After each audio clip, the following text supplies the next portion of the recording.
দর্শক, বাংলাদেশের জন্য যুগ উপযোগী একটি বই লিখেছেন আলামিন হাওলাদার। বইটির নাম হচ্ছে সেফটি ফার্স্ট। আমরা আজকে এই বইটি সম্পর্কে জানবো বইটির লেখক আলামিন হাওলাদার ভাইয়ের কাছ থেকে। জি, তো ভাই, আপনি আমাদের বইটি সম্পর্কে একটু বলবেন যে আপনি এই বইটি কেন লিখেছেন। জি, সবাইকে ধন্যবাদ টাইম টিভির পক্ষ থেকে। আমি যে বইটি প্রকাশিত হতে যাচ্ছে, এই বইটি আমার দীর্ঘদিনের প্ল্যান।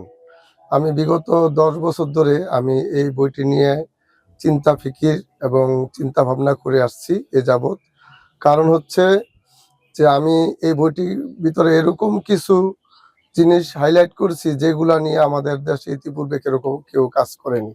যেরকম আমাদের দেশের যে লেখনীয় আছে, যে কার্যক্রম আছে, মানুষকে সবাই মানে ভাষায় আকাশের দিকে নিয়ে যায়, মানে মানুষকে উৎসাহ করে তাদেরকে মানে স্বপ্নের জগতে নিয়ে যায়, কল্পনার জগতে নিয়ে যায়। আর আমি আমার এই বইটির মাধ্যমে আমি সবাইকে আকাশ কল্পনার জগৎ থেকে নামিয়ে মাটিতে রাখার জন্য একটি বিস্তর প্ল্যান করেছি, যাতে আমরা আসলে এটি হচ্ছে একটি থিওরিক্যাল বুক। অর্থাৎ আমাদের দেশের যে নিরাপত্তা নিয়ে যেই নানান রকমের ঝুঁকি আছে, সেই ঝুঁকিগুলাকে আমি ফাইন্ড আউট করেছি একে একে। যেরকম আমার বইটির নাম হচ্ছে নিরাপত্তায় আগে, safety first, life savings rules. অর্থাৎ হচ্ছে যে আমাদের লাইফ সেভিংস, আমাদের লাইফটাকে সেভ করার জন্য কিছু আইনের এরপরে নতুন করে ইনক্লুডিং করে নতুন কিছু মন্ত্রণালয়ের এই বইটা আলোকে যদি আমাদের বাংলাদেশ করে, আমার মনে হয় যে প্রায় আরো 10টা মন্ত্রণালয় চালু করতে হবে, এবং তাহলেই আমার এই বইয়ের বাস্তবায়িত হবে। মন্ত্রণালয়গুলো যেরকম আমাদের সেফটি, হেলথ, এনভায়রনমেন্ট, এগুলো আমাদের খুবই নড়বড়ে অবস্থায় আছে। যেরকম আমাদের রোড সেফটি, হ্যাঁ, আগুন নিয়ন্ত্রণের যেই নিরাপত্তার ব্যবস্থা, রাস্তার নিরাপত্তা, ময়লা আবর্জনার সমস্যার সমাধান, চিকিৎসার ব্যবস্থা সমস্যার সমাধান, তারপর হচ্ছে শিক্ষা ব্যবস্থা, অর্থনৈতিক ব্যবস্থা, এই সকল বিষয়ের উপরে আমি বইটাকে ফোকাস দিয়েছি। সেটা এই বইটা যখন ঢাকা 21শে বইমেলায় এবার প্রকাশিত হতে যাচ্ছে এবছর, এবং এই বইটির জন্য বিস্তর আমার বাজেট আছে, এবং এই বইটিকে প্রচার প্রসার করার জন্য অন্য আলাদা একটি স্টল করা হবে শুধু সেই বইটির মধ্যে, এবং এই বইটি 4 কালারের করা হবে, এবং মানে ম্যাগাজিনের মতো করা হবে। এবং আমার টার্গেট এই বইটি হচ্ছে যে দেশের যারা নাকি আগামী দিনের কর্ণধার হবে, এমপি প্রার্থী হিসাবে যারা নাকি মনোনীত হবে, তাদের হাতে হাতে পৌঁছিয়ে দেওয়ার জন্য আমার প্ল্যান আছে। এখন সেটা আমার পক্ষে কতটুকু সম্ভব I don't know, but I want to try, because our country everything is very poor planning. যার কারণে আমাদের এই মানুষের দুর্ব্যবস্থা থেকে মানুষের জীবন পরিত্রাণ না পেয়ে নানান রকমের ভোগের দুর্গতির কারণ হয়ে যাচ্ছে। যেরকম মনে করেন আমাদের প্রতি বছর আমাদের যেই রাস্তার অনিরাপত্তাহীনতার কারণে, আগুনের অনিরাপত্তাহীনতার কারণে, তারপরে লঞ্চ আনফিট গাড়ি চলাফেরার কারণে দেখা যাচ্ছে যে এসব দুর্ঘটনায় দেখা যাচ্ছে প্রতি বছর প্রায় 20,000-এর মতো মানুষ মারা যাচ্ছে। তাহলে এগুলা লাগাম টেনে ধরার জন্য রাষ্ট্রের পক্ষ থেকে কোনো যুগ উপযোগী কোনো সিদ্ধান্ত এ যাবৎ নেওয়া হয়নি, যেটা আমরা স্পষ্টভাবে দেখতে পারতেছি। আমাদের দেশের আনফিট গাড়ি চলতেছে, সেই গাড়ি কবে শেষ হবে, কবে মেয়াদ শেষ হবে, উই আর ডোন্ট নো। আমার মনে হচ্ছে যে প্রত্যেকটা গাড়ি এক একটা বোমায় পরিণত হয়েছে। যে কোনো সময় যে কোনো গাড়ি গ্যাস সিলিন্ডার ব্লাস্ট হয়ে মানুষের জীবন ঘাতী হতে পারে। আমি মনে করি যে একটি রাস্তার 3টা নিয়ম প্রয়োজন। যেরকম অ্যাক্সিডেন্ট হওয়ার পিছনে 3টা বড় বড় মেজর কারণ আছে। যেরকম প্রথমটা হচ্ছে যে গাড়ির ফিটনেস, তারপর হচ্ছে রাস্তা, তারপর হচ্ছে ড্রাইভার। এখন আমাদের দেখা যাচ্ছে রাস্তাও ভালো নাই, গাড়ির ফিটনেসও ভালো নাই, এবং ড্রাইভারও লাইসেন্স প্রাপ্ত শিক্ষিত না, যার কারণে দেখা যাচ্ছে অ্যাক্সিডেন্ট হয়ে যাচ্ছে। এসব থেকে পরিত্রাণ পাওয়ার জন্য আমার বিস্তর প্ল্যান। আমি 3টা জিনিস একসাথে এখানে সাজেস্ট করছি।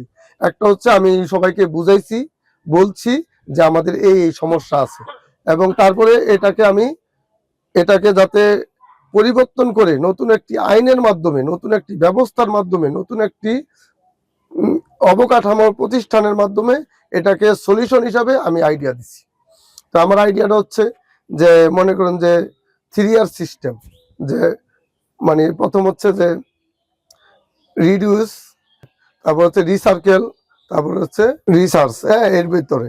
তারপর দেখা যাচ্ছে যে এইগুলাকে যদি আমরা স্বয়ংসম্পূর্ণ না করতে পারি তাহলে সমস্যা। তাহলে আমাদের যেই, তারপর আরেকটি জিনিস হচ্ছে যে আমাদের যে ময়লা আবর্জনার যে সমস্যা, এটা আমাদের দেশের একটি বাংলাদেশ, পৃথিবীর কোনো দেশে ময়লা যেভাবে একটি দেশের ভিতরে একটি সমস্যা, এটা আমরা বুঝি না। কিন্তু যার কারণে আমাদের খাল নর্দমায় পরিণত হয়েছে, আমাদের পরিবেশ নষ্ট হচ্ছে, ধুলাময়লার কারণে আমাদের রোগ বৃদ্ধি পাচ্ছে, অনেক ধরনের ক্ষতির সম্মুখীন আমরা হচ্ছি। তাহলে এসব পূর্ণাঙ্গ ভাবে থিওরিক্যাল বই হিসাবে আমি এই বইটি এই প্রচার করার জন্য, কিংবা এই বইটি একে নতুন করে বাংলাদেশের মানুষের কাছে হাইলাইট করার জন্য আমার বিস্তর পরিকল্পনা আছে।